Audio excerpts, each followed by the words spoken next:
C'est l'heure de politique en partenariat avec Slate.fr. Bonsoir Jean-Marie Colombani. Défilé militaire et interview télévisée sont les deux mamelles du 14 juillet en France. Le président est apparu égal à lui-même, calme et optimiste, alors que le bateau tangue après le désastre de la déchéance de nationalité, la loi El Khomri, née au forceps, appelée 49.3, le garnement Macron qui tire la langue au professeur Hollande. Le chef de l'État veut en tout cas rester zen. Cependant, ce 14 juillet, on ne peut s'en empêcher, sonner comme un bilan de son action, de sa politique, des décisions ou non-décisions, car dans le fond, n'a-t-il pas clos avec la loi travail la fin de ses réformes? Alors, nos invités vont nous éclairer sur ces sujets. Je vous les présente. Roland Quérol, bonsoir. Vous êtes politologue, directeur de recherche associé au CEVIPOF et Centre de recherche politique de Sciences Po. À vos côtés, bonsoir Stéphane Rosès. Vous êtes aussi politologue et président de la société CAP, Conseil, Analyse et Perspective, et aussi enseignant à Sciences Po. Et nous attendons Sylvain Kahn, politologue, professeur de géopolitique de l'Europe à Sciences Po. Voilà, il est dans les embouteillages parce que le 14 juillet, pour circuler à Paris, c'est un casse-tête. Donc, l'une des premières questions qui a été posée ce matin à François Hollande fut évidemment le cas Macron, le ministre de l'économie qui a tenu son meeting il y a 2 jours à la Mutualité, juste avant le discours du président de la République. Écoutez la réaction du chef de l'État. Il y a des règles dans un gouvernement. De cohérence. La première règle, c'est la solidarité, c'est l'esprit d'équipe, c'est de défendre le bilan, c'est d'être à plein temps dans sa tâche. Et donc, c'est une règle qu'il doit respecter. Puis, il y en a une deuxième. Dans un gouvernement, il n'y a pas de démarche personnelle, encore moins présidentielle. Ces règles essentielles sont celles de la composition d'un gouvernement. Je n'en dirai pas plus. Respecter ces règles, c'est rester au gouvernement. Ne pas les respecter, c'est ne pas y rester. Voilà, on se souvient du « je décide, il exécute » de Jacques Chirac à l'adresse de Nicolas Sarkozy. Mais cette fois, Jean-Marie, c'était moins cinglant. On voit un recadrage assez soft. On ne va pas encore faire la critique à François Hollande de faire en quelque sorte Macron pampan-cucu. Attention, mais rien ne change. C'est moins cinglant en effet que Jacques Chirac avec sa célèbre formule, mais c'est ferme, tout aussi ferme sur le fond. C'est-à-dire qu'on a l'impression que là... c'est la dernière étape avant la sortie du gouvernement. En tout cas, si Emmanuel Macron continue sa progression, sa marche en avant, puisqu'il appelle lui-même son mouvement En Marche, il va droit vers la sortie, ce qui changera la donne pour Emmanuel Macron, qui l'affaiblira objectivement. Donc je ne pense pas que ce soit l'intérêt d'Emmanuel Macron de sortir du gouvernement. Mais ça privera aussi François Hollande, s'il devait sortir, d'un atout, parce que Emmanuel Macron est un atout dans une campagne, parce qu'il a un discours neuf, parce qu'il peut paraître original, parce qu'il séduit sans doute aussi au-delà de son camp, il séduit aussi dans son camp, et il incarne le renouvellement, ce que personne avant lui n'avait réussi à incarner. Un Bruno Le Maire qui s'échine dans sa campagne des primaires à incarner aussi à droite ce renouvellement n'y arrive pas. Emmanuel Macron, il a cette faculté qu'il incarne, le renouvellement auquel les Français sont censés aspirer. Ils y aspirent toujours, ils y aspirent peut-être plus encore aujourd'hui. Donc pour François Hollande, ce serait aussi un moins que de devoir se priver des services d'Emmanuel Macron. Roland Quérol, Stéphane Rosès, est-ce que vous avez le sentiment que François Hollande est d'une fermeté à toute épreuve, où dans le fond, c'est vrai que personne n'a intérêt, ni Emmanuel Macron à en sortir, et ni François Hollande qui perdra un atout et trouvera un adversaire peut-être sur sa route. Oui, je le crois. Ça sonnait un peu comme un dernier avertissement, parce qu'il lui en avait déjà donné un public. Oui. Donc visiblement, il n'a pas envie de virer Macron, même si ça ferait très plaisir au Premier ministre, Manuel Valls, qui ne le supporte plus en peinture. Non.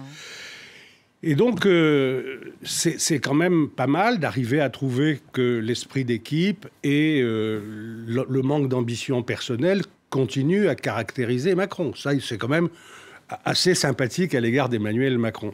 Moi, je pense qu'Emmanuel Macron, en effet, comme Jean-Marie, n'a pas intérêt à partir du gouvernement pour le moment. C'est quand même un poste à partir duquel on parle avec plus d'aisance.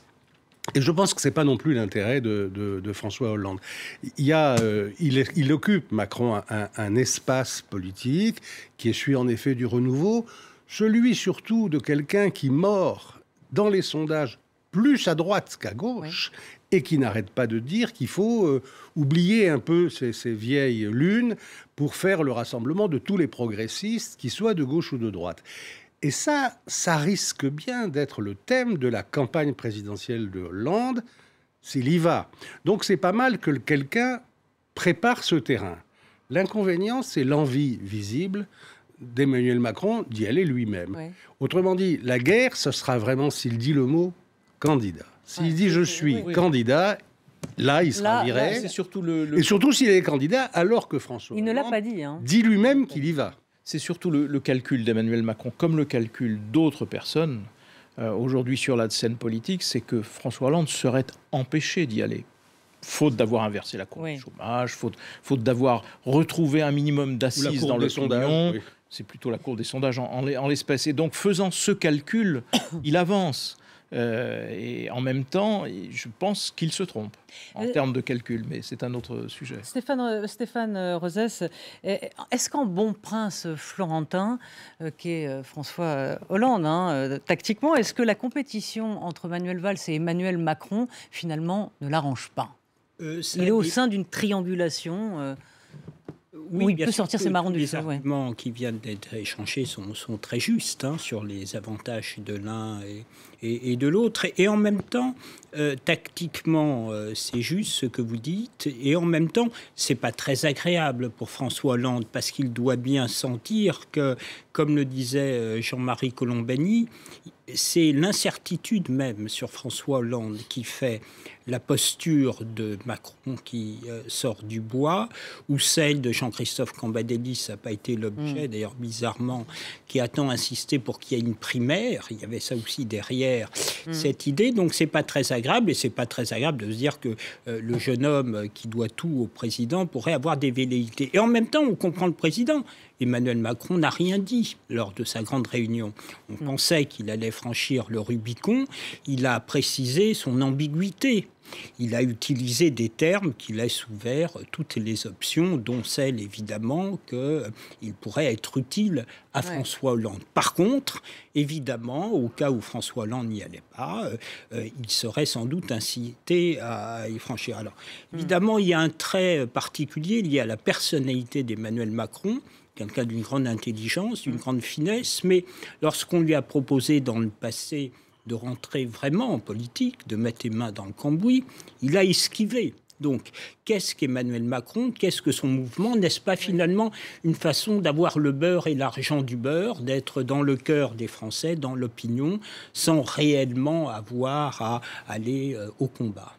Et peut-être, alors je salue l'arrivée de Sylvain Kahn, donc politologue, qui est sorti vivant des embouteillages parisiens. Donc vous êtes politologue et professeur de géopolitique de l'Europe à Sciences Po. Vous êtes ancien directeur de cabinet de Claude Allègre et Jack Lang. Pas directeur, membre. Ah, membre. Ah, pardon, c'est une erreur. C'est déjà beaucoup, pardon. Vous savez. J'aurais dû vérifier. Avec deux telles personnalités. Comme avec l'autre. Voilà, avec deux telles personnalités. Donc on vous entendra sur l'Europe, parce qu'il y a eu bien sûr un extrait de François Hollande a été donc interrogé sur le Brexit, bien évidemment, mais je voudrais continuer sur François Hollande. Ça lui a échappé plusieurs fois. Il a parlé à la première personne en évoquant l'après 2017. Et on a l'impression, on a le sentiment que là, pour le coup, autant Emmanuel Macron ne sait pas s'il va se présenter, il va prononcer le mot candidat. François Hollande ne l'a pas prononcé, mais on sent bien que dans ses paroles, il y pense fortement. On l'écoute. Ce qui nous menace, c'est une atteinte grave à la démocratie. C'est la démocratie elle-même. Regardez la montée des populistes, partout. Alors moi, je ne me laisserai pas dominer par ni la peur, ni l'utilisation de ce que la menace extérieure peut faire. Je ferai en sorte que notre pays puisse avoir confiance en lui-même. Parce que la France, j'en ai fait pendant ces 4 ans la vérification, la France, elle est forte. Et elle doit être consciente de sa force. Voilà, il répondait à une question en évoquant l'après 2017, c'est-à-dire l'après élection présidentielle, donc un président qui parle à la première personne, Jean-Marie, donc qui a bien l'intention de se présenter. Ce qui est intéressant dans l'extrait que vous avez choisi là, c'est qu'il désigne l'extrême droite comme danger. Oui.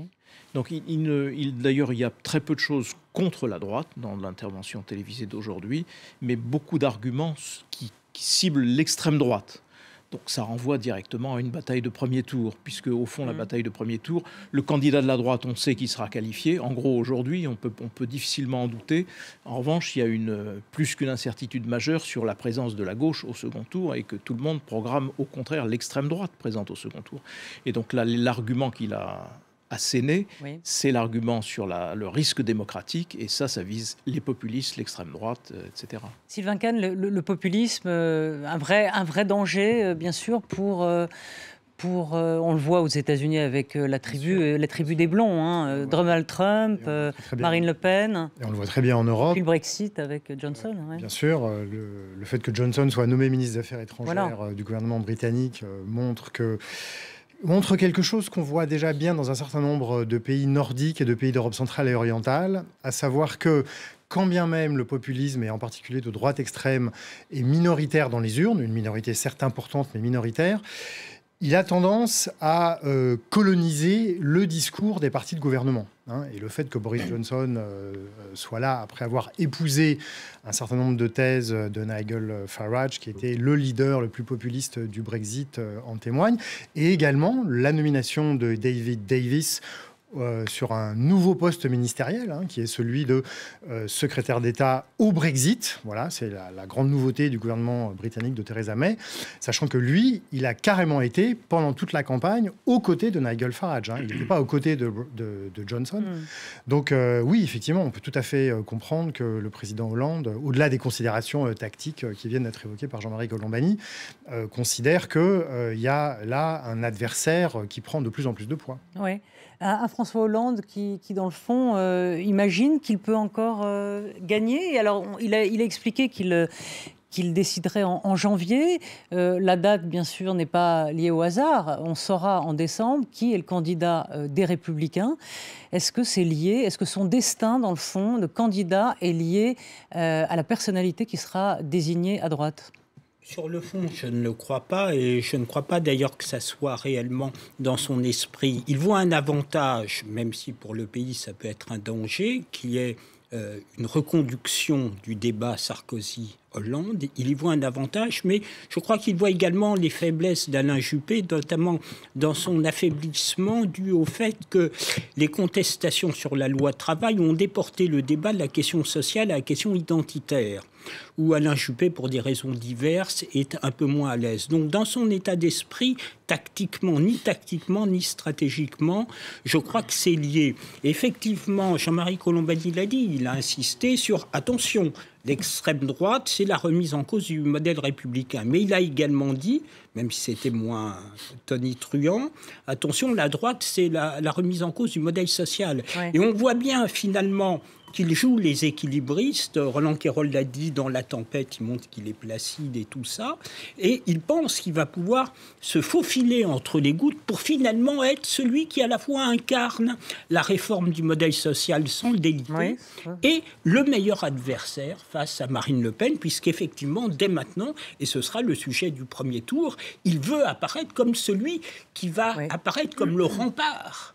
Là où les autres de droite pourraient être tentés, surtout Nicolas Sarkozy, à épouser. Et ça peut être un atout, Roland, c'est-à-dire de dire je protège le modèle social français, je ne le détruis pas, parce que dans le fond, la droite, c'est ce qu'elle sait faire, c'est que le modèle social, elle le protège pas. Il en est persuadé, lui. Il en est persuadé. Il est formidable, Hollande, parce que on ne voit pas quelle serait la stratégie du trou de souris qui lui permettrait de passer. La droite, elle a toujours été dans les seconds tours de la présidentielle, sous la Ve République, contrairement à la gauche. Elle est évidemment partie, aujourd'hui, pour la gagner. On ne voit pas comment il pourrait y arriver avec une gauche, en plus, à ce point morcelée. Mais lui, il y croit. Il est formidable pour ça, parce que je crois que c'est sincère, il y croit vraiment. Il pense que son bilan sera éclairé par la 5e année et que ça permettra aux gens de comprendre où il va. Et puis, moi, je crois alors vraiment que c'est très lié en même temps sa décision à qui sera désigné comme candidat par la primaire de la droite. C'est pour ça qu'il a choisi son adversaire préféré, qui est Nicolas Sarkozy. Oui. Il veut Nicolas Sarkozy. Je ne pense que la justice est évidemment indépendante, mais je pense que si la Cour d'appel de Paris a décidé de renvoyer après l'élection toutes les affaires judiciaires, ça ne déplaît pas, disons, à François Hollande. Et si Nicolas Sarkozy arrive à l'emporter, François Bayrou sera candidat lui aussi, il y aura Dupont-Aignan, et donc on aura aussi une droite morcelée, divisée. Qui peut favoriser, oui. Voilà, et je crois qu'il pense que dans ces conditions, le passage par le trou de souris est possible. Même dans ces conditions, ce sera difficile. Absolument. Parce que dans ces conditions, François Bayrou, en effet, mécaniquement, s'opposera à une candidature de Nicolas Sarkozy. Mais François Bayrou est quelqu'un qui enlèvera des voix à François Hollande. C'est aussi mécanique. François Hollande sera gêné par une candidature de François Bayrou. D'un autre côté, donc, vous voyez, le trou de souris, je pense que chat de l'aiguille. C'est un trou de fourmi. Ce sera la grande énigme de l'année prochaine. On se retrouve dans quelques instants, on continue le débat, mais tout de suite, des infos.